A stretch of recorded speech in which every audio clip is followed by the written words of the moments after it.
علامہ اقبال علیہ رحمہ فرماتے ہیں کہ میں گھر آیا اور ہمارے گھر کے سامنے ایک سائل کھڑا تھا.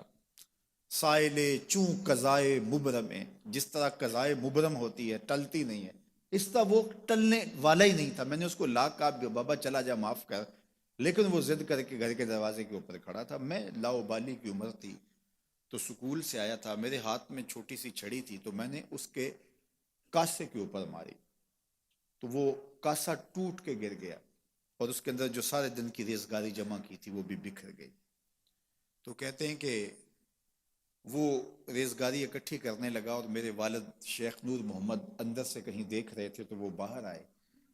انہوں نے وہ ریزگاری اکٹھی کر کے اس کو دی اور اس کو اور پیسے دیے اور اس سے معذرت کی اور اس کو رخصت کیا اور مجھے بازو سے پکڑ کے اندر لے گئے.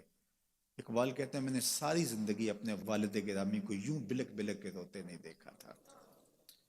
میرے والد نے مجھے بٹھا لیا اور کہنے لگے کہ اقبال، اگر قیامت کے دن رسول اللہ نے پوچھ لیا کہ تیرا بیٹا فقیروں کے کاسے توڑتا تھا تو بتا میں حضور کو جواب کیا دوں گا.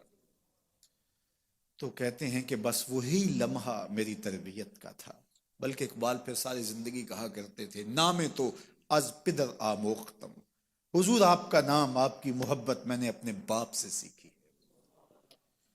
یعنی حضور کا سامنا کیسے کروں گا؟ اور پھر یہ اقبال کے کلام میں آخر تک یہ چیز آتی ہے کہ کیسے حضور کا سامنا ہوگا.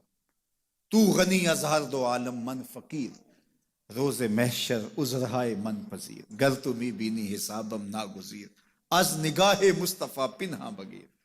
اقبال بھی پھر آخر میں دعا کرتے ہوئے اللہ کی بارگاہ میں عرض گزار ہوتا ہے، مالک تو غنی ہے، میں تیرا فقیر بندہ ہوں، تو مجھے یوں ہی معاف کر دے، میرا حساب نہ لینا. لیکن اگر میرا حساب لینا بڑا ضروری بھی ہوا تو یہ مہربانی کرنا حضور کے سامنے نہ لینا، میں حضور کو کیا منہ دکھاؤں گا. تو یہ فکر ملی کہاں سے؟ یہ باپ کی تربیت سے ملی، یہ ماں کی آغوش سے ملی. تو یہ ماں باپ کی ذمہ داری ہے کہ بیٹا جب کسی کا دل توڑے، جب کسی سے زیادتی کرے تو باپ وہیں اس کا راستہ روکے. اور ایک فقیر کا لاؤبالی پن کے اندر کاسا توڑ دیا اور باپ نے پھر ایسی تربیت کی کہ اقبال ساری زندگی لوگوں کے دل جوڑتا رہا، ساری زندگی بتاتا رہا کہ انسان کی اصل صورت کیا ہوتی ہے. دل نہیں شاعر کا ہے کیفیتوں کی رستخیز، کیا بتاؤں کہ درون سینہ کیا رکھتا ہوں میں، در غم دیگر بسوزو دیگر آرا ہم بسوز، گفت مت روشن حدیث گر توانی دار ہوش، کہہ گئے ہیں شاعری جزویست از پیغمبری، ہاں سنا دے پڑھ کے ان کو پیغام سروش. وہ کہتا ہے دوسروں کے غم میں جلنا اور پھر اس غم کو جہان میں پھیلا دینا، اسی کا نام شاعری ہے. پھر اقبال نے وکری شاعری کی، شاعر تو اور بھی ہیں لیکن اقبال کہتا ہے شاعری از مثنوی مقصود نیست، بت فروشی بت گری مقصود نیست، کشتائے انداز ملا جامیم، نظم و نثر او علاج خامیم. وہ کہتا ہے کہ میں یہ بت نہیں بنا رہا کہ یہ غزلیں تراش کے اور یہ نظمیں تراش کے لوگوں سے داد وصول کرو.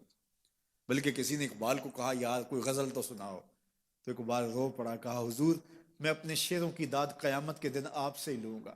یارا مرا غزل خانے شمردن، یاروں نے تو مجھے غزل خان سمجھ لیا، میرا تو مقصد ہی اور ہے. بلکہ ان شعراء پہ تنقید اقبال نے کی، عشق و مستی کا جنازہ ہے تخیل ان کا، ان کے اندیشہ تاریخ میں قوموں کے مزار، چشم آدم سے چھپاتے ہیں مقامات بلند، کرتے ہیں روح کو خوابیدہ بدن کو بیدار.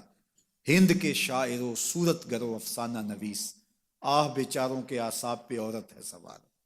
ہر وقت لب و رخسار کے تذکرے، ہر وقت نشیلی آنکھوں کی کہانیاں، ہر وقت قدے رانا کی باتیں. کہا تم اس خول سے نکل ہی نہیں رہے، تمہاری شاعری صرف ایک عورت کے گرد گھوم رہی ہے، جس نے اس کو تخلیق کیا اس خالق کے جلوے بھی تو دیکھو نا. تو اقبال پھر اقبال بنتا ہے اور اس کو یہ شعور، یہ آگہی، یہ نور ملتا کہاں سے ہے؟ یہ باپ سکھاتا ہے. باپ کے بعد پھر مولوی میر حسن ملتا ہے جو استاد اقبال کو اقبال بنا دیتا ہے. تو یہ ماحول انسان کو سکھاتا ہے.